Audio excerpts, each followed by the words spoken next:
Welcome again. It's Domain Dave from CheapWineFinder.com with another podcast for you, like we always do.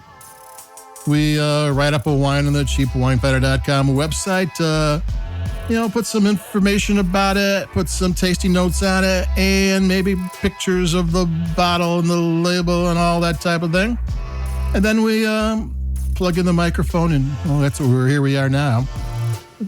Pretty much all at the same time. While everything is still fresh in our memory. And what we have today is the Kirkland Signature Rioja Reserva 2018, which is $7.89 at Costco. The winery that made it, there's a winery in Rioja that's been around for like 40 years or so. Vina Eugea, I think, Eugea. It's not a winery I've heard of before. I don't recall seeing their wines in the stores around here, but they've been around for 40 years. They're legit, and their Reserva sells for between $13 and $18 online. So this wine is basically 50% off for the exact same thing. Rioja has standards, and most of their standards that we know about and talk about are the aging. They do oak aging. If it's just says Rioja on the label, nothing else, then there is no aging standards. If it's a Crianza, then it has to be at least a year in the bottle and a year in the barrel and 6 months in the bottle. And this is a Reserva, and this one needs, I'm trying to remember because they changed it in 18. I used to have it memorized.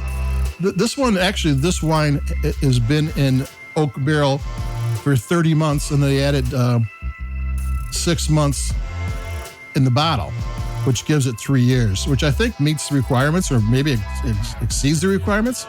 And then there's the Grand Reserva, and that's like 5 years altogether, which is a lot of oak, especially for American wine drinkers. In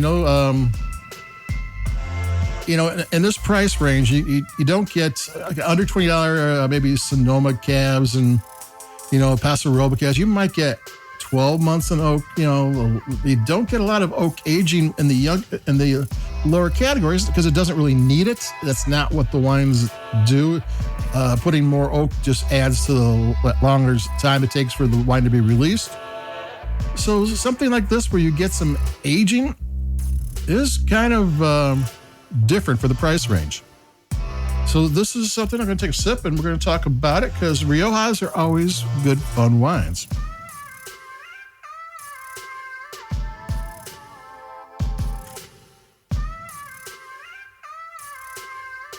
My sweet spot for Rioja is always Crianza, which the oak is more like I'm used to.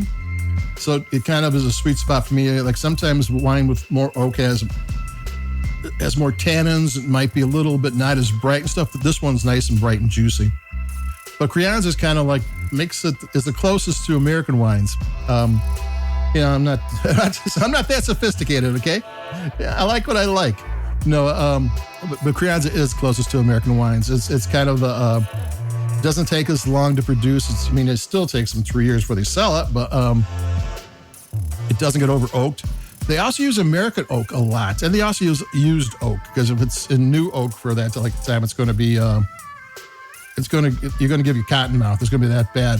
But American oak, and it's something that's used a lot in Rioja, gives you vanilla and chocolate. Those are the flavors you get from California wines a lot of times. French oak is more subtle in the flavoring, and American oak is more crowd pleasing. So if you like that little bit of chocolate in there and that little bit of vanilla in there, that's the American oak. It's usually not. It's used for wine a lot, but it's basically the oak for whiskey because it has a wider grain, and wine barrels are toasted. Whiskey barrels are charred, and it can take a char, and it has more flavor and that type of stuff. But I'm going to take another sip because this is a kind of $7.89. It's a good wine.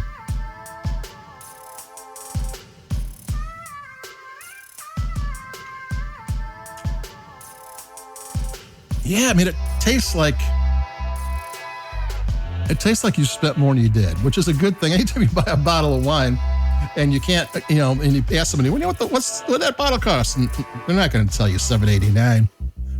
It's silky smooth on palate, but then it can get roughed up. It can get some rough edge spice, and you get some tart flavors, some sour flavors, but that's all good because it all just flows together. Tannins or not, don't bite. Tannins are there, gives a structure, and the acidity allows the flavors to unfold. It's a good, well-made wine. And even though it's been 36 months in aging, it's still bright and juicy. I mean, that's one thing a lot of people like about value-priced California wines and other places that make the value-priced wines too, because the wines are all bright and alive and juicy and flavorful, and and sometimes aged wines, oak-aged wines, can be a little challenging. It's kind of like it's kind of backwards, where the easy to drink ones are cheap, and the harder ones to drink are the more expensive wines. But that's wine for you. So there you go. We got the Kirkland Rioja Reserva 2018. It's $7.89. It's a legit Rioja Reserva.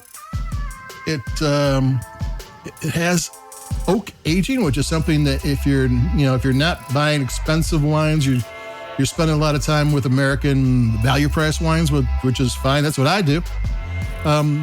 It'll be a nice change of pace, and we all need a change of pace once in a while, So that's it for me, Domain Dave from CheapWineFighter.com.